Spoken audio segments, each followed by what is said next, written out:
नमस्कार दोस्तों। Law of one यानी एक का कानून, या कह लीजिए एक का ज्ञान, या कह लीजिए एक के तरीके, यह उसके सत्र 51 का दूसरा भाग है। दोहराया जाता है कि इस किताब द्वारा दी गई सभी सूचनाएं और जानकारियां आप जान भी सकते हैं, मान भी सकते हैं, नज़रअंदाज भी कर सकते हैं और नकार भी सकते हैं, क्योंकि यह आपकी स्वतंत्र इच्छा या फ्री विल है, जो कि एक अनंत रचयिता द्वारा आपको दी गई है। एक बात और कही जाती है कि लॉ ऑफ वन पूरी तरह से सभी के लिए फ्री है। यदि कोई इकाई या व्यक्ति इसको निजी स्वार्थ के लिए इस्तेमाल करे तो वह उसकी व्यक्तिगत जिम्मेदारी होगी। और साथ ही साथ यह भी कहा जाता है कि यदि कोई व्यक्ति इसको अपनी भाषा में परिवर्तित करके दूसरों से साझा करना चाहे या फिर इन वीडियोस को अपने चैनल पर चलाना चाहे तो वह भी ऐसा कर सकता है, क्योंकि वह भी उसकी फ्री विल है। तो पहला सवाल डॉन करते हैं। धन्यवाद। मैं एक बयान देना चाहता हूँ। मुझे पता है कि ये मेरी समझ से कुछ हद तक परे है। मेरे लिए सवाल पूछना भी बहुत कठिन है, क्योंकि मैं वास्तव में यह नहीं जानता कि मैं किस बारे में बात कर रहा हूँ। लेकिन मुझे ऐसा लगता है, और आप मुझे बता सकते हैं कि मैं इस बयान में कहाँ गलत हूँ, कि हमारे पास 7 शरीर होते हैं। प्रत्येक का संबंध स्पेक्ट्रम के 7 रंगों से है, और वह ऊर्जा जो इन 7 शरीरों का निर्माण करती है एक सार्वभौमिक यूनिवर्सल प्रकार की ऊर्जा है, जो हमारे ग्रहों के वातावरण में प्रवाहित होती है और हमारे अंदर 7 ऊर्जा केंद्रों के माध्यम से आती है, जिन्हें हम चक्र कहते हैं, जो इन शरीरों को विकसित और आदर्श बनाते हैं। इनमें से प्रत्येक शरीर किसी न किसी तरह से हमारी मानसिक व्यवस्था, सोच या मेंटल कॉन्फ़िगरेशन से संबंधित है, और इसमें से प्रत्येक शरीर की कुशलता यानी परफेक्शन और इस ऊर्जा का कुल प्रवाह इस मानसिक व्यवस्था का एक कार्य है, यानी कि यह हमारी सोच पर निर्भर करता है।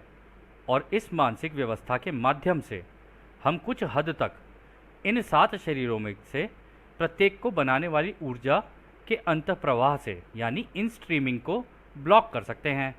क्या आप इस पर टिप्पणी कर सकते हैं कि मैं कहाँ गलत हूँ, और मुझे सही करिए जो मैंने कहा है। तो दोस्तों, इसमें जो डॉन ने सवाल किया ना, उन्होंने, यदि हम इस चित्र से समझे ना, तो इस चित्र के अकॉर्डिंगली समझना ज़्यादा सही रहेगा। डॉन का इस सवाल के अंदर ये कहना है कि आपने हमें बताया था इस तरीके के हमारे 7 शरीर होते हैं, मतलब हमारे शरीर के अराउंड ही बने होते हैं, जैसे कि ये इथेरिक बॉडी हो गई, इमोशनल बॉडी हो गई, फिर मेंटल बॉडी हो गई, एस्ट्रल बॉडी हो गई, एथेरिक टेम्पलेट, इस तरीके से आपने बताया 7 शरीर हैं। और एक ऊर्जा है जो कि सार्वभौमिक है यानी यूनिवर्सल है। आपको याद होगा वो चारों प्राइमल फोर्सेस या चारों तरंगे जो मिलकर इस पूरे ब्रह्मांड का समुद्र है, उसके अंदर ये छोटे छोटे छोटे छोटे कण होते हैं, रोशनी के कण, जो हम कभी खांसते, चीखते या फिर आँख मूंदते तो हमें नज़र आने शुरू हो जाते हैं। तो ये जो पूरा समुद्र है, उसके अंदर से ये सारे के सारे हो सकता है किसी पर कितने पड़ रहे हों, किसी पर कितने पड़ रहे हों, और हम उसको किस तरीके से अपने अंदर चैनलाइज कर रहे हों। तो इनके द्वारा ही वो होती हुई आती होगी, और जो हमारे चक्र हैं उनके अंदर जिसमें जितनी ज़रूरत होती है उसके हिसाब से विभाजित होके, जैसे कि एक क्रिस्टल हो बाहर से, उससे विभाजित होके उतनी ही उसके अंदर चली जाती होगी। क्या ये कहना बिल्कुल सही है? अगर नहीं है तो क्या आप हमें मुझे बता सकते हैं कि हम कहाँ गलत हैं? और इसमें भी उन्होंने एक चीज़ और महत्वपूर्ण कही है कि कहीं ना कहीं ये हमारे मानसिक, जो हमारा दिमाग है ना, उसका कार्य है कि कहीं पे हो सकता है हम इसे ब्लॉक कर दें यहाँ पे आते हुए, कहीं पे ऐसे हो सकता है कि ज़्यादा एंटर करवा लें अपने अंदर, कहीं पे कुछ हो सकता है, कहीं पे कुछ हो सकता है। और जो सारा कुछ होता है ये हमारे दिमाग के द्वारा ही होता है, यानी हमारे मन के द्वारा होता है।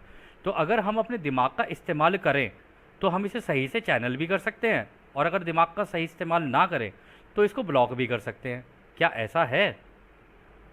तो राय इसका जवाब देते हैं, आपका बयान काफ़ी हद तक सही है।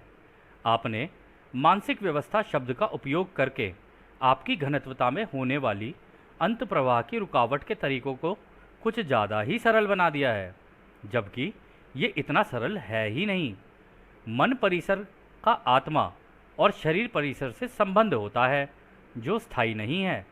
इस प्रकार ये रुकावटें आत्मा और मन या शरीर या मन के बीच कई अलग अलग स्तरों पर पाया जा सकता है। हम दोहराते हैं कि प्रत्येक ऊर्जा केंद्र के 7 उपरंग होते हैं। ऐसा हम अपनी सुविधा के लिए इस तरह कह रहे हैं।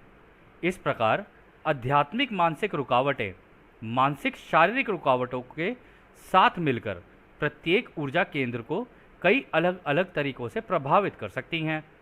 इस प्रकार आप संतुलन और विकास क्रम संबंधी प्रक्रिया की जटिल सटल प्रकृति को देख सकते हैं। तो यहाँ पर दोस्तों रा ने जो जवाब दिया ना, उन्होंने कहा देखो भाई, ये जो तुमने अपने दिमाग की व्यवस्था की बात की ना कि भाई इसका सब कुछ दिमाग से ही लेना देना है, कह रहे ये तो तुमने कुछ ज़्यादा ही सरल बना दिया इस बात को। कह रहे इतना सरल है नहीं, क्योंकि दिमाग का और शरीर का उनके बीच में एक रिलेशन है, आत्मा का दिमाग से वो एक रिलेशन अलग है, आत्मा का शरीर से वो एक रिलेशन अलग है।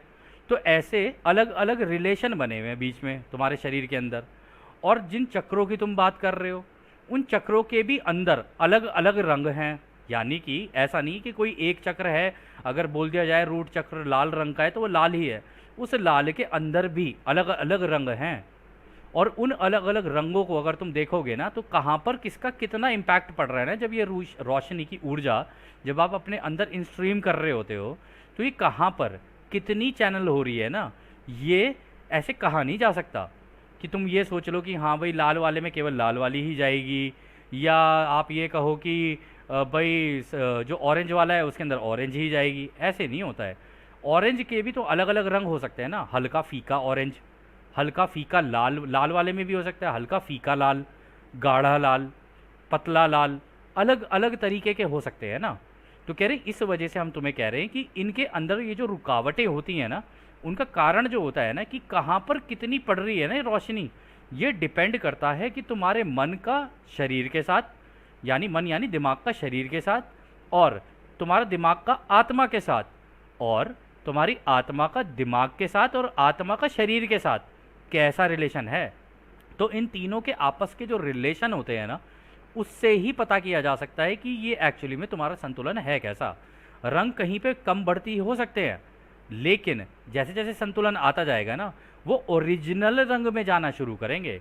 यानी जो फीका लाल है, या फिर हल्का सा गाढ़ा लाल है, या फिर हल्का सा कह लो और ज़्यादा हल्का लाल है, तो कहने लगो, तो कहने का मतलब यहाँ पर ये है कि भाई ये ना धीरे धीरे धीरे धीरे ओरिजिनल कलर में आना शुरू हो जाता है, जो इसका असली रंग है।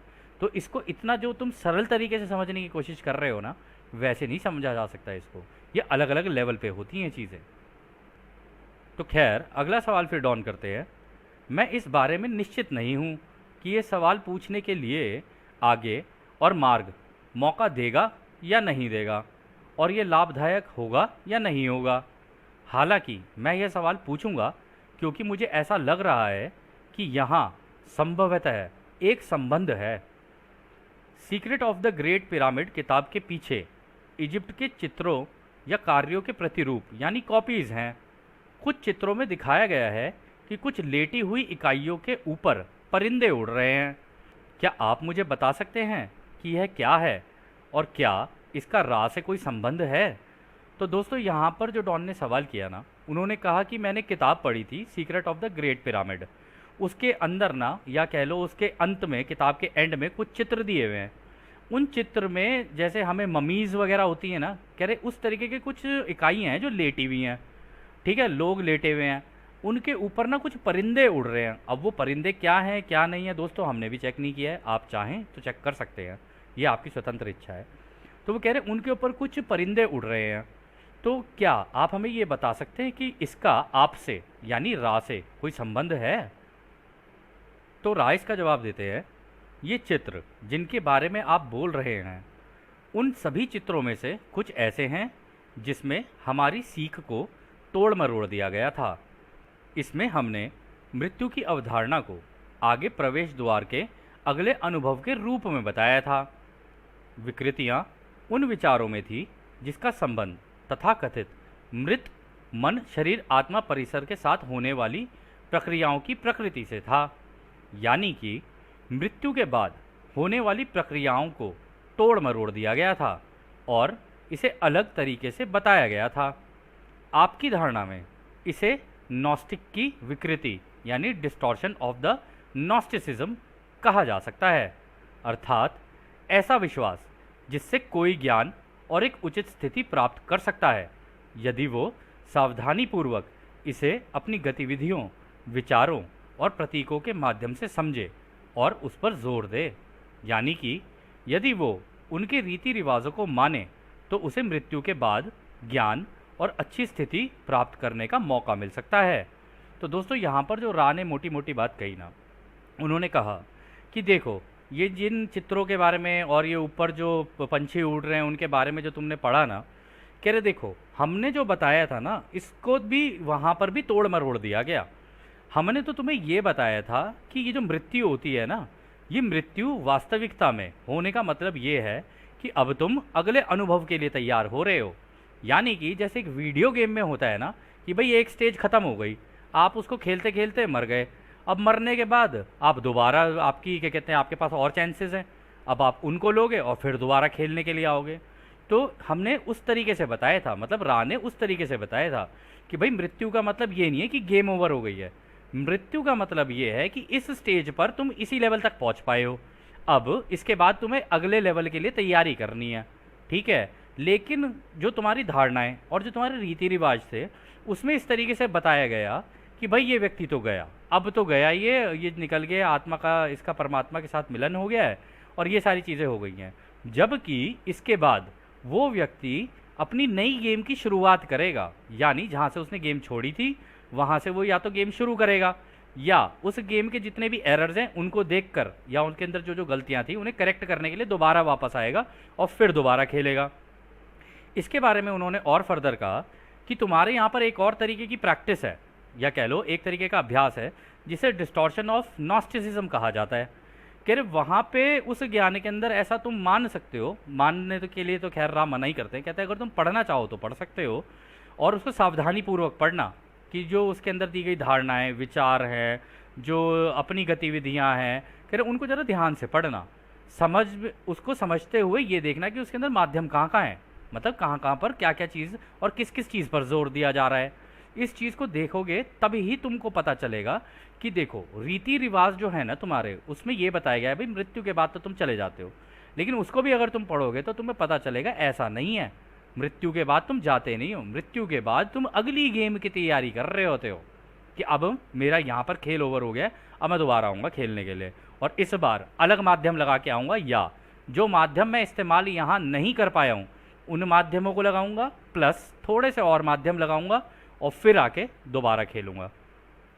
फिर उसमें वो आगे कहते हैं वास्तव में शारीरिक मृत्यु की प्रक्रिया वैसी ही है जैसा कि हमने पहले वर्णन किया है, जिसमें उस इकाई को सहायता मिलती है जो शारीरिक रूप से मृत्यु का अनुभव कर रहा है और उसे मृत्यु के समय एकमात्र आवश्यकता यह होती है कि उसके आसपास के लोगों द्वारा उसके शरीर से उस इकाई को मुक्त किया जाए और जो लोग उसके लिए शोक कर रहे हैं उन्हें इस प्रक्रिया की सराहना करना चाहिए कि अब वो इकाई आगे की यात्रा में निकल चुका है।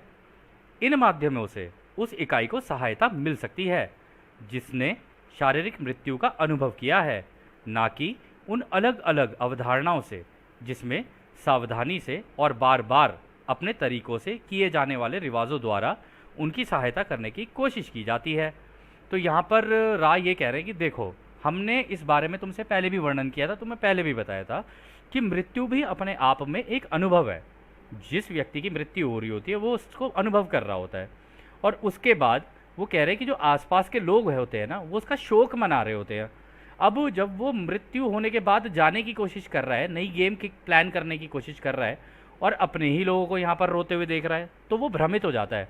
वो ये सोचता है, कहता है कि ये हुआ क्या, मेरे को तो अब आगे की गेम खेलनी है, प्रोसेस तो ये कह रहा है, तरीका तो ये कह रहा है कि भाई अब मैं अपनी नई गेम की वो करूँ तैयारी, यहाँ पर ये लोग मेरा शौक मना रहे हैं और अपने प्रेम से मुझे रोकने की कोशिश कर रहे हैं। तो इस कारण होता क्या है कि वो व्यक्ति उसके लिए आगे निकलना मुश्किल हो जाता है। और रा ने पहले भी सत्रों में बताया है कि जब ऐसे करते हैं ना लोग और अपने वाले व्यक्ति को जाने नहीं देते हैं तो ऐसे में वो बीच में फंस जाता है और उसको और ज़्यादा लंबा समय लगता है वापस आने के लिए, अपनी गेम खेलने के लिए।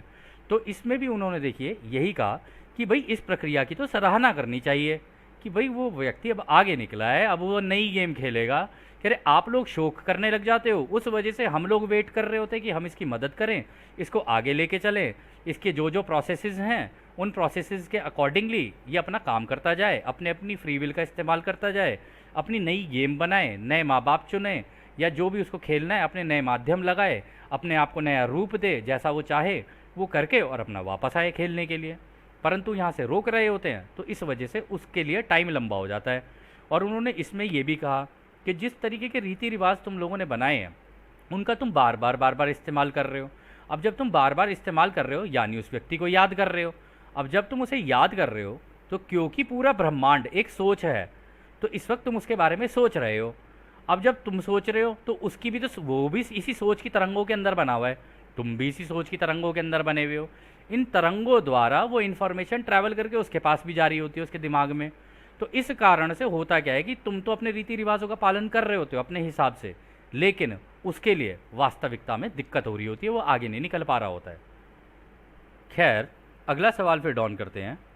आपने पहली ऊर्जा केंद्रों की घूमने की गति के बारे में बात की थी। क्या मैं यह मानने में सही हूँ कि यह ऊर्जा केंद्र की रुकावट पर कार्य करती हैं, और ये रुकावट जितनी कम होगी उतनी अधिक इन ऊर्जा केंद्रों की घूमने की गति होगी? फिर क्या इससे अधिक ऊर्जा के प्रवाह का संकेत मिलता है? तो डॉन ने यहाँ पे अच्छा सवाल किया। डॉन ने कहा कि आपने बताया था ये जो हमारे ऊर्जा केंद्र है, ये जो हमारे चक्र हैं, ये घूमते हैं, तो क्या ये मानने में सही हूँ कि ये जो ऊर्जा इसके अंदर एंटर करती है, ये जो इसके अंदर रुकावटें आती हैं, उसकी वजह से इनकी गति पे कोई ना कोई मतलब इसकी स्पीड पे कोई ना कोई फ़र्क पड़ता होगा? क्योंकि इधर से इन स्ट्रीमिंग हो रही है, ऊर्जा अंदर जा रही है, चक्रों के अंदर भी घुस रही है, ठीक है। और जो आपको याद होगा वो कुंडलिनी वाला जो सेशन था जो रा ने बताया था, उसके अंदर कुंडलिनी कैसे वो एक दूसरे को काटती है और सही जगह पे आने की कोशिश कर रही होती है, सही पोजीशन पे आने की कोशिश कर रही होती है। तो अगर ये प्रॉपरली नहीं जाएगी ये ऊर्जा, तो ये अपना काम प्रॉपरली नहीं कर पाएगी और अपने असली रंग वाले उसके अंदर जो आपका वो है चक्र है उसके अंदर नहीं एंटर हो पाएगी। और अगर ज़रूरत से ज़्यादा हो गई तो भी नहीं हो पाएगी। तो उससे इसकी जो गति होती है या तो वो तेज़ हो जाएगी या धीरे हो जाएगी। क्या ऐसा कुछ होता है? और अगर ऐसा होता है तो क्या इससे हमें क्या अपने अंदर जो ऊर्जा का प्रवाह हो रहा होता है, जो ऊर्जा हमारे अंदर जा रही होती है, क्या उसके संकेत मिलते हैं? तो राय इसका जवाब देते हैं, आप आंशिक रूप से सही हैं। पहले 3 ऊर्जा केंद्रों में इस ऊर्जा को पूरी तरह से खोलने से घूमने की गति पैदा होगी। हालांकि ये केंद्र तब क्रिस्टल की रचना का निर्माण करके अपनी प्रकृति को व्यक्त करना शुरू करते हैं। जैसे जैसे इकाई अपने ऊपर के ऊर्जा केंद्रों को विकसित करती है, यह उच्च या अधिक संतुलित ऊर्जा केंद्रों की सक्रियता का रूप है, क्योंकि इस ऊर्जा के स्थान समय की प्रकृति समय स्थान की नियमितता यानी रेगुलराइजेशन और संतुलन की प्रकृति में बदल जाती है। तो दोस्तों यहाँ पर जो रा ने कहा देखो इनिशियल लेवल पे देखा जाए, शुरुआती दौर से देखा जाए तो हाँ तुम ठीक हो। उन्होंने कहा पहले के जो नीचे के 3 ऊर्जा केंद्र होंगे ना, हम इससे समझने की कोशिश करते हैं इसको एक चित्र से। हाँ, तो ये वो चित्र है जिससे अब हम लोग इसे समझने की कोशिश करते हैं। यदि आप देखें तो रा ये कह रहे हैं कि देखो ये नीचे के होते हैं ना, एक तो रेड वाला, ठीक है, फिर आपका ये ऑरेंज वाला, फिर येलो वाला। अब आपको याद होगा ये अलग अलग है, इनके अंदर कार्य भी अलग अलग होते हैं। जो रेड वाला होगा उसके अंदर आपकी बेसिक चीज़ें जितनी भी होती हैं, जीने की जितनी भी चीज़ें होती हैं और उनसे रिलेटेड जितनी चीज़ें होती हैं वो होती हैं। फिर इसके बाद आपके पारिवारिक रिश्ते और रिश्तेदारों के साथ जो रिश्ते, आपके दोस्तों के साथ रिश्ते ऑरेंज वाले में वो होते हैं। फिर पूरे समाज के साथ, पूरी दुनिया के साथ आपके कैसे रिश्ते हैं वो आपके येलो वाले में आ गए। तो उन्होंने कहा कि जब ऊर्जा आनी शुरू होती है, क्योंकि ऊर्जा ऊपर से भी चलेगी और नीचे से भी चलेगी, तो बेसिकली नीचे वाले जो ये 3 हैं जब ये होने लग जाते हैं ना, मतलब इनके अंदर ऊर्जा प्रवाहित होने लग जाती है और आप इन सारी चीज़ों का इस्तेमाल करके जो अभी कही गई, मतलब समाज के साथ, परिवार के साथ, खुद के लिए जो आप कार्य कर रहे हो, तो इनके अंदर चक्रों का घूमना शुरू हो जाता है। तो मतलब ऐसा नहीं है कि कोई बैठे हुए हैं, जैसे जैसे आप कार्य करते जाओगे, जैसे जैसे आप चीज़ें करते जाओगे, इनका घूमना शुरू होगा और इनके अंदर चमक आनी शुरू होगी। और जब वो चमक आने लग जाती है तो यहाँ पे इम्पॉर्टेंट चीज़ ये है, रा ने कहा है देखो ये तो अभी तुम समय स्थान की बात कर रहे हो, मतलब अभी तुम इस धरती पर हो, ये इस तीसरी घनत्वता में हो, तुम उसकी बात कर रहे हो, लेकिन अदृश्यता में भी तो तुम हो ना। तुम्हारी अदृश्यता में भी तो जगह जगह है ना, अलग अलग, तुम चौथी घनत्वता में भी हो, पांचवी में भी हो, छठी में भी हो, ऐसे करते करते, या फिर अगर इसको ऐसे भी ना देखा जाए, इस चित्र से देखा जाए, तो देखा ये जाना चाहिए कि भाई तुम इस वाले उसमें भी हो, इथेरिक बॉडी में भी हो, इसमें भी हो, इसमें भी हो, इसमें भी हो, यहाँ की सारी चीज़ें करके तुम लोग आते हो वापस, और यहाँ पर अपने इस स्पेस टाइम में, यानी इस दृश्य दुनिया के अंदर अब तुम हो। कह रहे फ़र्क तो इनके ऊपर भी पड़ रहा होगा ना, जब तुम्हारे चक्रों के अंदर यहाँ बदलाव आएगा तो बाहर भी तो बदलाव आएगा, उन शरीरों के ऊपर भी तो असर पड़ेगा। तो उन्होंने कहा कि इसी कारण से होता क्या है कि जब तुम ये अपने चक्रों का इस्तेमाल करना शुरू कर देते हो ना, पहले नीचे के, फिर उसके बाद तुम्हें अपने दिल का चक्र खोलना है, ठीक है, यानी दूसरों के प्रति सार्वभौमिक प्रेम, सबके प्रति प्रेम होना चाहिए तुम्हारे अंदर, और अपने गले के चक्र से अपने उस प्रेम को बयान करना तुम्हें आना चाहिए। जो तुमने नॉलेज गेन की है वो दूसरों को शेयर करना आना चाहिए। फिर धीरे धीरे और मेडिटेशन करते रहोगे, क्योंकि मेडिटेशन तो ज़रूरी है इस पूरे काम के लिए, बिना मेडिटेशन के हो नहीं सकता। फिर उसके बाद तुम्हारा ये पीनियल ग्लैंड यानी तीसरी आंख वाला जो है, ठीक है, इसके ऊपर तुम काम करोगे, ये खुलेगी, फिर इसके द्वारा तुम्हारे अंदर और इन्फॉर्मेशन चैनल होनी शुरू होगी, और तुम्हारे चक्रों के अंदर चमक आनी शुरू करेगी, और ये और घूमने शुरू करेंगे। तो इसी तरीके से पूरा का पूरा कार्य होता है, और इसका फ़र्क तुम्हारे बाकी के जो शरीर है ना उन पर भी जाके पड़ेगा। संतुलन केवल यहाँ तो तुम बना ही रहे हो, संतुलन यहाँ बाहर के लेवल पे भी बन रहे होते हैं। तो इसी को उन्होंने कहा है कि संतुलन जब तुम बनाना शुरू करोगे तो तुम्हें समझ में आ जाएगा कि हाँ, ये ऊर्जा किस तरीके से प्रवाहित होती है। खैर, फिर अगला सवाल डॉन करते हैं, क्रिस्टल की संरचनाओं से आपका क्या मतलब है। तो यहाँ पर जो सवाल डॉन ने किया ना, डॉन ने कहा कि अच्छा, आपने कहा कि ये जो हमारे चक्र हैं ये क्रिस्टल जैसे हो जाते हैं, मतलब चमकदार, जैसे डायमंड और रूबी और इस तरीके के होते हैं ना, उस तरीके के हो जाते हैं, ये कहने का आपका क्या मतलब है। तो राइस का जवाब देते हैं, वो इकाई जो अधिक विकसित या संतुलित है, उसके शरीर के प्रत्येक ऊर्जा केंद्र में एक विशिष्ट क्रिस्टलीय संरचना देखी जा सकती है। प्रत्येक इकाई में यह कुछ अलग होता है, ठीक वैसे ही जैसे आपकी दुनिया में कोई भी दो बर्फ़ के क्रिस्टल की संरचना एक जैसी नहीं होती है, हालांकि प्रत्येक के गुण एक बराबर होते हैं। तो उन्होंने कहा कि देखो, जैसे जैसे एक विकास मतलब किसी व्यक्ति का होने लग जाता है, या उसके अंदर संतुलन आने लग जाता है, जैसे वो अपनी ज़िंदगी का संतुलन बना रहा होता है और मेडिटेशन कर करके अपनी सोच में संतुलन ला रहा होता है कि भाई मुझे किसी एक साइड नहीं झुकना है, पूरा प्रेम में भी नहीं जाना है, पूरा ही नफरत वाली साइड में भी जाना है, मुझे बीच में रहना है, और बीच में रह के इन दोनों चीज़ों को संतुलित करते हुए चलना है। जहाँ जिस चीज़ की जितनी ज़रूरत है बस उतना ही करना है, ज़रूरत से ज़्यादा कुछ नहीं करना है। इसको कहते हैं प्योर संतुलन। और जब ये संतुलन आने लग जाता है तो ऑटोमेटिकली आपके एक्शन इस तरीके से हो जाते हैं कि आप दूसरों के साथ प्रेम, प्यार, इस तरीके की चीज़ें ज़्यादा करना पसंद करोगे, और इसी दिशा में आपके चक्र जो हैं वो घूमने लग जाएंगे और क्रिस्टल की शेप लेने लग जाएंगे। अब क्रिस्टल, जैसे कि राह ने अभी पीछे बताया कि भाई वो डायमंड जैसे मतलब क्रिस्टल होते हैं ना, इस तरीके के भी हो सकते हैं, तो अंदर एक शेप बननी शुरू हो जाती है। अब आप लोग सोच रहे होंगे कि क्या सच में हमारे अंदर क्रिस्टल बन रहे होते हैं। वो क्रिस्टल कांच के जैसे नहीं होते, आप ये सोच सकते हैं वो ऊर्जा के, रोशनी की शेप लेके वो क्रिस्टल बन रहे होते हैं अंदर ही अंदर। वो दिखते नहीं हैं लेकिन बन रहे होते हैं, अदृश्यता में भी बन रहे होते हैं और दृश्यता में भी, अंदर स्पाइन के अंदर जो हमारी रीढ़ की हड्डी होती है उसके अंदर हो रहे होते हैं वो। तो इसमें कह रहे हैं कि ये सब व्यक्तियों में अलग अलग होता है। जैसे कि आपके यहाँ पे अगर आप बर्फ़ के टुकड़े देखोगे ना, अगर आपने दोस्तों बर्फ़ देखी हो, आप पहाड़ों में गए हो, या अपने घर के अंदर भी आप फ्रिज के अंदर बर्फ़ जब जमाते हो, तो आपको ऐसा लगता होगा सारे बर्फ़ के टुकड़े एक जैसे नहीं हैं, कुछ अलग हैं, कुछ अलग है दिखने में। तो इसी तरीके से उन्होंने उन बर्फ़ के टुकड़ों से एग्जाम्पल दे के बताया कि क्योंकि सब लोगों के गुण अलग अलग हैं, ठीक है, इसी तरीके से बर्फ़ के टुकड़ों की तरह जैसे उनके अंदर थोड़ी सी विभिन्नता होती है ना, थोड़े से अलग अलग होते हैं, इसी तरीके से लोगों के अंदर भी ये अलग अलग लेवल पे क्रिस्टल की शेप ले रहे होते हैं, एक जैसे नहीं हो सकते हर किसी के अंदर भी। फिर वो आगे कहते हैं, लाल ऊर्जा केंद्र अक्सर उस पहिए के आकार का होता है जिसकी तिलीय चक्र, स्पोक्ड व्हील्स होती हैं। तो दोस्तों इसको समझने के लिए हमें ये वाला चित्र देखना पड़ेगा। आप इस चित्र को देखेंगे तो वो कह रहे हैं जो आपका रूट का जो चक्र होता है ना, आप इस चित्र को अगर थोड़ा सा ध्यान से देखें, आप इसमें देखेंगे आपका रूट चक्रा जो है, जो सबसे नीचे वाला है, वो कुछ कुछ इस तरीके के चक्र की तरह होता है। लेकिन अगर आप इसको देखें कि भाई वो इस तरीके का पीला, इस तरीके के रंग और ये सारे होते हैं, नहीं, वो भी क्रिस्टल की शेप में ही होता है, यानी कि रोशनी का क्रिस्टल होगा बना हुआ, कह रहे इस तरीके का होता है, वो रूट चक्रा हो जाता है आपका। फिर वो आगे कहते हैं, नारंगी ऊर्जा केंद्र उस फूल के आकार की होती है जिसकी 3 पंखुड़ियाँ होती हैं। तो यहाँ पर उन्होंने कहा, अगर अब तुम अपने सेक्रल चक्रा को देखोगे, उससे ऊपर वाले चक्रा को, जिसको ऑरेंज चक्रा भी कहते हैं, हर धर्म में अलग अलग कहते हैं, खैर तुम उसको देखोगे तो उसकी शेप कुछ इस तरीके से होगी, 3 पंखुड़ियाँ होंगी उसकी, एक लेफ्ट, एक ऊपर और एक राइट। और अगर आप इसे गौर से देखोगे तो ये एक पिरामिड की शेप का ही है। कह रहे इस तरीके का तुम्हारे अंदर वैसा चक्र बन जाएगा, ठीक है, इस तरीके की शेप लेने लग जाएगा। लेकिन क्रिस्टल, आप ये दोबारा कह रहे हैं हम, वैसे मत सोचना कि भाई वो क्रिस्टल जो है कोई हार्ड क्रिस्टल है, नहीं, वो रोशनी का है। वो रोशनी का, अगर आप इस पूरे इस इमेज को देखो, इसको क्या कहते हैं, इस फूल की पत्ती को देखो, तो आप ये सोच सकते हैं, अपनी सोच में इमेजिन कर सकते हैं कि भाई ये पूरी रोशनी की है और इस तरीके का रूप ले चुकी है मेरी स्पाइन के अंदर।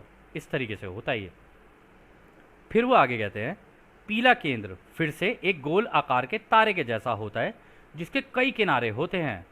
तो इसको आप दोस्तों इस तरीके से देख सकते हैं, सोलर प्लेक्सिस चक्रा के बारे में बात हो रही है यहाँ पे, कि अगर आप इस चक्र को देखें ना, आप देखें बीच में बड़ा सा गोला है, इसके बाहर इतने सारे ये इसके वो निकले हुए हैं, दिखने में ये तारे जैसा ही है, लेकिन तारे को हम लोग मतलब ज़्यादातर दिखाते हैं तो उसके 5 बना देंगे, एक लेफ्ट बना देंगे, एक ऊपर बना देंगे, एक राइट में बना देंगे, दो एक इस कोने पे बना देंगे राइट वाले पे, एक लेफ्ट वाले कोने पे बना देंगे। लेकिन यहाँ पे वो कह रहे हैं जो तीसरा वाला होता है ना, वो होता है एक तारे की तरह ही है, लेकिन उसके अंदर बहुत सारे ऐसे निकले होते हैं स्पोक्स। तो इस तरीके से अगर आप इमेजिन कर सको अपनी मेडिटेशन के अंदर भी, तो आप इनको उन मेडिटेशन के अंदर जाके विजन में जाके इसको चेक करके और इसको क्रिस्टलाइज कर सकते हो। ये विजुअलाइजेशन की एक टेक्निक होती है और मेथड भी होता है। फिर वो आगे कहते हैं, हरे ऊर्जा केंद्र को कभी कभी कमल के आकार का कहा जाता है। इस क्रिस्टलीय संरचना के नोक पॉइंट्स की संख्या इस केंद्र की क्षमता पर निर्भर होता है। तो यहाँ पर अब उन्होंने बात की भाई हमारा हार्ट चक्रा, ठीक है, उस पर कैसे होते हैं। अब इस हार्ट चक्र की इमेज में आप देख रहे होंगे कमल के फूल हैं बहुत सारे, पहला देखेंगे अलग है, दूसरा देखेंगे अलग है, तीसरे ने थोड़ी अलग शेप ले रखी है, चौथा अलग, पांचवा अलग, छठा अलग दिख रहा है, सातवां अलग दिख रहा है, आठवां अलग दिख रहा है, नौवां अलग दिख रहा है, लेकिन है तो सारे कमल के फूल ही। लेकिन किसका हार्ट चक्रा कितना ज़्यादा खुला हुआ है ना, ये शेप ऑटोमेटिकली इसकी पंखुड़ियाँ उसके हिसाब से उसके अंदर बढ़ती चली जाएंगी। जितना उसका दिल का चक्र दूसरों के लिए प्रेम और सद्भावना से और दूसरों के प्रति सहानुभूति का होगा, उतनी ज़्यादा पंखुड़ियाँ इसमें खिलने लग जाएंगी और ये भी क्रिस्टल की शेप ही आपके अंदर ले लेगा। इसलिए आपने कभी रेनबो बॉडी एक्सपीरियंस सुना हो तो आप देखेंगे कि मतलब हार्ट से ही एक ना रोशनी सी निकलनी बाहर शुरू हो जाती है और वो कमल का फूल सा बन जाती है, और कमल का फूल सा बन जाता है उसके आसपास, और फिर वो बूम करके एकदम से निकलती है और जाके आसमान में एक रेनबो की शेप ले लेती है। वो रेनबो बॉडी होने का एक्सपीरियंस यही होता है कि उसके जितने भी ये पंखुड़ियाँ हैं ना, मैक्सिमम जितनी हो चुकी थी ना वो सारी हो चुकी हैं, और सारी होने के बाद अब वो उसके अंदर की रोशनी का कमल का फूल पूरा बाहर आ चुका है। ये ज़रूरी नहीं है आप तीसरी घनत्वता में करो, हो सकता है चौथी में भी कर सकते हो, आप पाँचवीं में भी कर सकते हो, छठी में भी कर सकते हो, ये आपके ऊपर है निर्भर। तीसरी में भी, तीसरी घनत्वता में भी कई लोगों ने ये चीज़ अटेन की हुई है, कई असेंडेड मास्टर्स हैं जिन्होंने ऐसा किया है। फिर वो आगे कहते हैं, नीला ऊर्जा केंद्र शायद 100 किनारे के होते हैं और इसमें काफ़ी कौंधता हुआ चमकीलापन, ग्रेट फ्लैशिंग ब्रिलियंस होता है। तो यहाँ पर अब वो आ गए थ्रोट चक्रा पे। थ्रोट चक्रा को भी आप बिल्कुल वैसे ही देख सकते हैं जैसे आपने तीसरा चक्रा देखा था अपना सेक्रल चक्रा, लेकिन इसके अंदर चमक कुछ बहुत ही ज़्यादा आ जाती है। इसके ये जो स्पोक्स हैं, इसके ये जो कांटे निकले हुए ना साइड से, या कह लो इसके जो कुछ मुंह निकले हुए हैं इसके साइड से, कहते ये भी बहुत सारे हो सकते हैं, लेकिन इसकी जो चमक होती है ना वो बहुत ब्रिलियंट होती है। तो आप उस तरीके के व्यक्ति का पता चल जाएगा आपको, उसके मुख से निकली हुई वाणी ना, उससे आपको समझ में आ जाएगा कि इसके गले में कितनी ब्रिलियंस है। अगर उसकी बात को सुन के आपके दिल को एक तसल्ली सी मिल रही है ना, और उसकी बात या उसकी आवाज़ सुन के आपको एक शांति सी मिल रही है, तो इसका मतलब उसका थ्रोट चक्रा बहुत ही तेज़ी से चमक रहा है। वो जब बोल रहा है तो बड़े शांति से और बड़े संतुलन के साथ आपको अपनी बात रख रहा है या रख रही है, और आपके अंदर वो अपने अंदर जाते हुए आप देखेंगे कि आपको एक सांत्वना सी, एक अंदर से एक शांति सी महसूस हो रही है। परंतु इसका जो संतुलन होता है वो ये होता है कि इसको भी ज़रूरत से ज़्यादा इस्तेमाल करोगे तो आप सामने वाले को डिसबैलेंस कर दोगे। सामने वाले को उतना ही देना है जितना उसने पूछा है। अगर ये संतुलन कोई बना लेता है तो इसमें ज़बरदस्त चमक आ जाती है। फिर इसके आगे रहा कहते हैं, इंडिगो केंद्र कम चमकीला केंद्र है। कई लोगों में ये बेसिक त्रिकोण के आकार का या 3 पंखुड़ी वाले आकार का होता है। हालांकि कुछ माहिर हैं जिन्होंने नीचे की ऊर्जाओं को संतुलित कर लिया है, उनमें ये ज़्यादा किनारों वाले आकार का बन सकता है। तो यहाँ पर जो रा ने बोला, रा ने अब पीनियल ग्लैंड की बात कर दी जी, हमारी तीसरी आंख वाला जो होता है। उन्होंने कहा देखो ये कुछ इस तरीके का होता है कि ये जिस तरीके से पिरामिड बना हुआ है ना, कह रहे इस तरीके का होता है, इसके अंदर ज़्यादा चमक नहीं होती। या आप ये 3 पंखुड़ियों वाला, जो इस तरीके की 3 पंखुड़ियों वाला है, ये भी आप मान सकते हो। और इसमें भी ये भी हो सकता है कि ये एक, जो आपने कई जगहों पर सुना होगा मरकबा, तो मरकबा जैसी शेप भी ले सकता है ये, जिसके अनेकों, मतलब इधर से इधर काट रहा हो, इधर से इधर जा रहा हो, फिर उल्टा होके इसके अंदर ऐसे बन जाए, मरकबा की शेप ले ले। तो जितनी ज़्यादा ये खुलती जाएगी, जितनी ज़्यादा पीनियल ग्लैंड एक्टिवेट होता जाएगा, उतने ज़्यादा ये शुरुआती दौर में ट्राइंगल से शुरू होगा या इस फूल की तरह शुरू होगा जिसकी 3 पंखुड़ियाँ हैं, लेकिन अंत में जाते जाते मरकबा जैसा भी हो सकता है। फिर आखिरी उसके लिए वो बोलते हैं, बैंगनी ऊर्जा केंद्र सबसे कम परिवर्तनशील है और कभी कभी इसे आपकी धारणा में 1000 पंखुड़ियों के रूप में बताया गया है, क्योंकि यह मन शरीर आत्मा परिसर की संपूर्णता यानी टोटैलिटी का जोड़ है। तो वो कह रहे अब बात कर लेते हैं हम तुम्हारे क्राउन चक्रा की, कि वो कैसा होता है दिखने में। वो कह रहे क्राउन चक्रा तुम्हारा लगभग कुछ इस तरीके का होगा, जैसा आप अभी इस चित्र में देख रहे होंगे, कुछ इस तरीके का होगा। उसमें अनंत बहुत सारी पंखुड़ियाँ हो जाएंगी, बीच में इस गोला सा होगा और बहुत सारी पंखुड़ियाँ हो जाएंगी, क्योंकि जितनी चीज़ें तुम्हारे अंदर, जितने क्रिस्टल्स की फॉर्मेशन तुम्हारे अंदर हुई है ना, ये सारे के सारे, इनका जो गठजोड़ है, इनका जो सम है, या कह लो इनका जो कह लीजिए अनुभवों के हिसाब से भी देखा जाए या मेडिटेशन के हिसाब से भी देखा जाए, आपने जो चमक आई आपके इन चक्रों के अंदर और इनके अंदर जो क्रिस्टल बने, उन सब का जो टोटल गठजोड़ होगा ना, वो दिखने में कुछ इस तरीके का होगा। ये तुम्हारे सर के ऊपर होगा। इसी के द्वारा हमें पता चल जाता है कि तुम्हारा संतुलन कितना हुआ है। तो खैर अगला सवाल डॉन करते हैं। अभी अभी मुझे इंडिगो केंद्र में कुछ महसूस हो रहा है। यदि यह केंद्र पूरी तरह से सक्रिय है और इसमें बिल्कुल भी रुकावट नहीं होती है, तो क्या मुझे वहाँ कुछ भी महसूस नहीं होगा?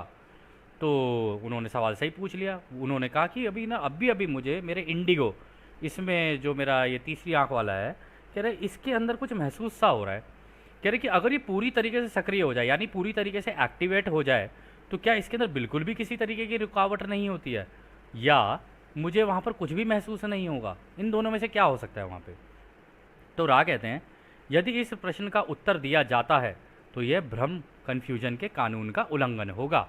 तो यानी कि रा ने कहा है भाई ये तो तुम्हारी खुद की आज़ादी का उल्लंघन करवा रहे हो तुम हमसे ये वाला पूछ के कि तुम्हारे साथ क्या हो रहा है। ये तो तुमको अपनी मेडिटेशन के अंदर जाके खुद चेक करना है ना कि मेरे साथ हो रहा है तो क्या हो रहा है। आपने दोस्तों कई लोगों से देखा भी होगा, हमसे भी कई लोग पूछ लेते हैं कि मेरे साथ ऐसा हो रहा है, आप बता सकते हैं ऐसा क्यों हो रहा है? मेरे साथ वैसा हो रहा है, आप बता सकते हैं मेरे साथ कैसा क्यों हो रहा है? हम कोशिश करते हैं कि हम आपको ना बताएं, कभी कभी कुछ बता देते हैं। अगर वो अनुभव हमारा खुद का हुआ होगा तो हम आपको बता देते हैं, लेकिन वास्तविकता में वो आपकी आज़ादी का उल्लंघन है। जब भी कोई इस तरीके की चीज़ हो तो उसको एक सवाल बनाकर अपनी मेडिटेशन में बैठ जाना चाहिए कि मेरे साथ ये हो रहा है तो ये क्यों हो रहा है।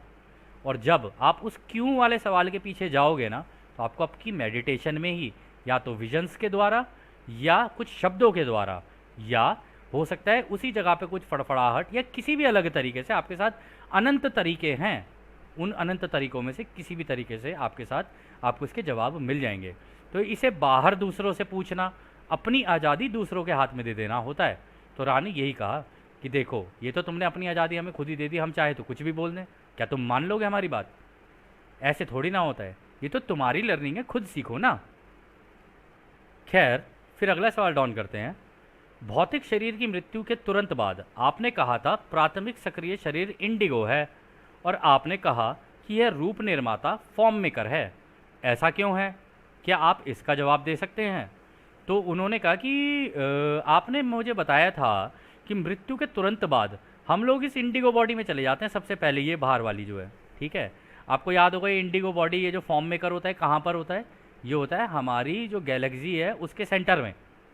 अब आप सोच रहे हो कि लेकिन ये तो मेरे बाहर बना हुआ है। हाँ, आपके बाहर बना हुआ है, लेकिन इसका डायरेक्ट कनेक्शन आपके उसके अंदर होता है, क्या कहते हैं, गैलेक्सी के सेंटर के अंदर, तो आप तुरंत जब ये शरीर त्यागते हो ना, सबसे पहले वहीं पहुंचते हो, क्योंकि आप बने वहीं से हो, निकल के वहीं से आते हो। और इसी के अंदर वो कह रहे हैं कि ये तो फॉर्म मेकर वाली बॉडी है ना, क्या इसी की बात कर रहे हो आप? तो राइस का जवाब देते हैं, यह इस सत्र का अंतिम पूरा सवाल होगा। इंडिगो बॉडी को बुद्धिमान ऊर्जा के रूप में देखा जा सकता है, यानी कि यह बुद्धिमान ऊर्जा का बना होता है। यह सूक्ष्म जगत यानी माइक्रोकॉज्म यानी लोगोज में होता है। मन शरीर आत्मा परिसर की संपूर्णता, टोटैलिटी की बुद्धिमान ऊर्जा अपने अस्तित्व को अनंत बुद्धिमानी या रचयिता से खींचती है। रचयिता को समझने के लिए इसे दोनों में यानी स्थूल जगत यानी मैक्रोकॉज्म और सूक्ष्म जगत यानी मैक्रोकॉज्म में समझना ज़रूरी होता है। जैसा कि हमने कहा है, इसकी दो प्रकृति होती हैं, ठहरी हुई पोटेंशियल और गतिज काइनेटिक। ठहरी हुई अनंतता बुद्धिमानीता होती है, यानी कि यही सब कुछ है, ऑल दैट देयर इज़। तो यहाँ पर देखिए दोस्तों, रा ने बड़ा प्यारा क्लियर कर दिया। रा ने कहा कि देखो, इसको ना तुम बुद्धिमान ऊर्जा के रूप में देख सकते हो। अगर तुम इस बॉडी की बात करो अपनी, ये जो बाहर वाली बॉडी है, तो तुम ना ये इन रोशनी के कणों से बनी होती है, ये तुम्हारे आसपास होती है। इसलिए जब तुम्हें क्या कहते हैं अचानक से अपने आसपास तुम्हारे रोंगटे से खड़े हो रहे हैं, कुछ हो रहा है, तुम्हें पीछे से बन्नाहट सी हो रही है, सर के ऊपर कुछ हो रहा है, तो ये जो ऊर्जा है ना, ये वहीं से चल रही होती है। लेकिन वास्तविकता में जो इसका ओरिजिन है ना, जहाँ से ये निकली है, ये निकली है उस गैलेक्सी के सेंटर से। और जब कोई व्यक्ति मरता है तो सीधा ही वहाँ पर जाता है। उन्होंने कहा सूक्ष्म जगत, ये जो सूक्ष्म जगत होता है ना, ये वहीं गैलेक्सी के सेंटर में यानी लोगोज में, रा ने क्लियर कर दिया, वो लोगोज के अंदर होता है। और वो कहते हैं वहीं पे तुम्हारी टोटैलिटी यानी तुम्हारा टोटल सेल्फ वहीं पर ही होता है। और वहाँ पर जब आप इसके अंदर चले जाते हो, तब ये सारी चीज़ें ना आप अपनी बुद्धिमानिता या अपनी सारी ये जो ऊर्जा खींच रहे होते हो ना, ये अनंत रचयिता से खींच रहे होते हो। यानी इसी अंधेरे के अंदर अगर हम उसको देखें, उस इमेज को देखें, एक बार उस इमेज से समझने की कोशिश करते हैं।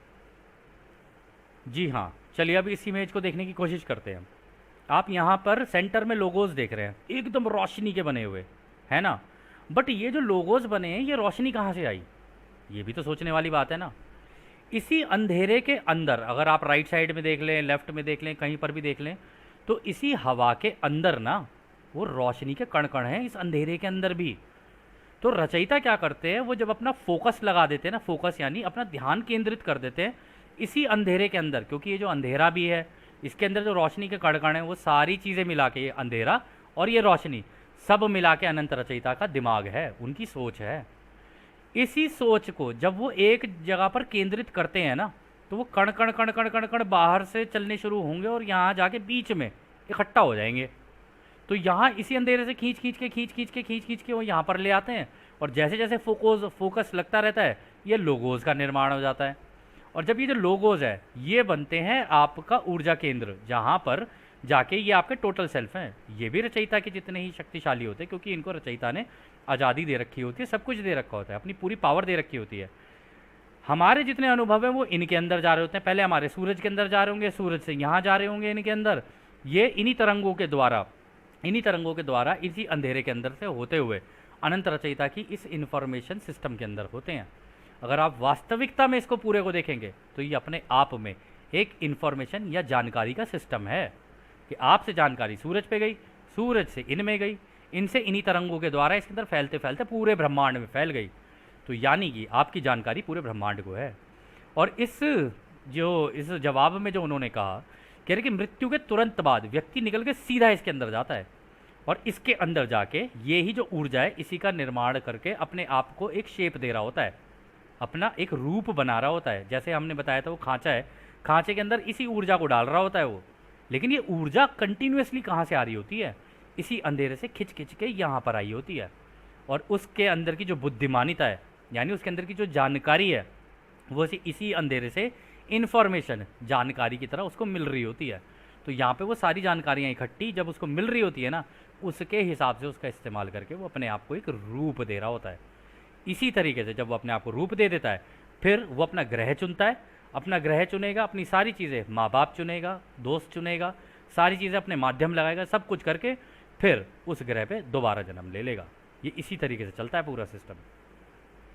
फिर इसमें आगे भी वो एक चीज़ कहते हैं, स्वतंत्र इच्छा दोनों हम सभी के रचयिता और सह रचयिता के रूप में हम सभी में अनंत बुद्धिमानिता के साथ ठहरी हुई होती है, जिसमें इच्छा शक्ति होती है। यह इंडिगो या रूप बनाने वाला शरीर इस अनंत बुद्धिमानिता को खींचता है और इस ज्ञान का इस्तेमाल करके उपयुक्त स्थान और अनुभव के प्रकार का चुनाव करता है, जिसे सह रचयिता या उपलोगोज या आप इतनी लापरवाही से जिसे एक व्यक्ति कह देते हैं ना, वो इन सभी अनुभवों को लेता है। तो देखा, उन्होंने बोल दिया ना कि स्वतंत्र इच्छा के होने के कारण रचयिता जो है, इस अंधेरे में भी जो फैले हुए हैं वो भी रचयिता, और ये जो बीच में लोगोज बने वो सह रचयिता, लेकिन हमारे लिए वो रचयिता होंगे क्योंकि वो लोगोज है, उन्होंने हमारी रचना की है। ठीक है, हम तो वहीं जाके अपना रूप और सारी चीज़ें करते हैं। तो वो कह रहे वो जो होते हैं ना, वो इस अनंत बुद्धिमानिता को, ये जो ठहरी हुई ऊर्जा होती है ना, इसी का इस्तेमाल कर रहे होते हैं और अपनी इच्छा शक्ति का इस्तेमाल करके इस इंडिगो बॉडी के अंदर रहते हैं, और फिर इस इंडिगो बॉडी के अंदर रहते रहते अपने आप के रूप, अपने आप के अनुभव और हर चीज़ का चुनाव कर रहे होते हैं कि भाई अच्छा मैं ये भी हो सकता हूँ, ये भी हो सकता हूँ। जैसे मान लीजिए अगर आपको कोई फ़ोटो लगानी है अपने इस पे फेसबुक पे, व्हाट्सएप पे, लेकिन आप अपने ओरिजिनल नहीं लगाना चाहते, आप अपना अवतार लगाना चाहते हो कि भाई मैं इस तरीके से दिखना चाहता हूँ, इस कार्टून की तरह दिखना चाहता हूँ, ये करना चाहता हूँ, वो करना चाहता हूँ, तो वो भी तो जानकारियाँ ही है ना, वो भी तो आप इन्हीं इंटरनेट की तरंगों से खींच खींच के इधर से, अच्छा ये जानकारी यहाँ पड़ी है, ये जानकारी यहाँ पड़ी है, ये जानकारी यहाँ पड़ी है, उठाया और उसको ला के वहाँ पर लगा दिया, अपने आप को एक रूप दे दिया। उसी तरीके से आप अपने अनुभवों का वो चुनाव कर रहे होते हैं वहाँ पे। वो करने के बाद उन्होंने राह ने देखो कितनी आसानी से कह दिया यहाँ पर कि भाई आप लोग इतने लापरवाह से, जिससे मतलब लापरवाही से आप जिस तरीके से एक दूसरे को ऐसे बोल देते हो ना, जी ये तो ये है, ये तो वो है, ये तो ये है, आपको नहीं पता है वो उस लोगोस के अंदर से वो रचयिता का हिस्सा है, अनंत रचयिता के सारे हिस्से हो आप लोग। तो अपने आप को इतना हल्के से मत लिया करो और दूसरों को भी इतना हल्के से मत लिया करो, और इतनी लापरवाही से एक व्यक्ति कह देते हो ना आप सह रचयिता हो। इस चीज़ को अगर आप समझ के चलोगे तो आपसे कभी भी गलती नहीं होगी। तो खैर अगला सवाल फिर डॉन करते हैं, क्या ऐसा कुछ है जो हम कार्ला को अधिक आरामदायक बनाने या संपर्क में सुधार करने के लिए कर सकते हैं? तो रा कहते हैं, सब ठीक है, आप कर्तव्यनिष्ठ हैं, हम आपको एक अनंत रचयिता के प्रेम और रोशनी में छोड़ रहे हैं, इसलिए एक अनंत रचयिता की शक्ति और शांति में आनंदित होते हुए आगे बढ़ें। आडने। तो दोस्तों यह सत्र अब यहीं समाप्त होता है, और जैसा कि रा ने अभी कहा, अब हम भी आपको उस एक अनंत रचयिता के प्रेम, उसकी रोशनी, उसकी शक्ति और उसकी शांति में छोड़कर चलते हैं। आदने हमारे दोस्तों, आदने वासु, धन्यवाद।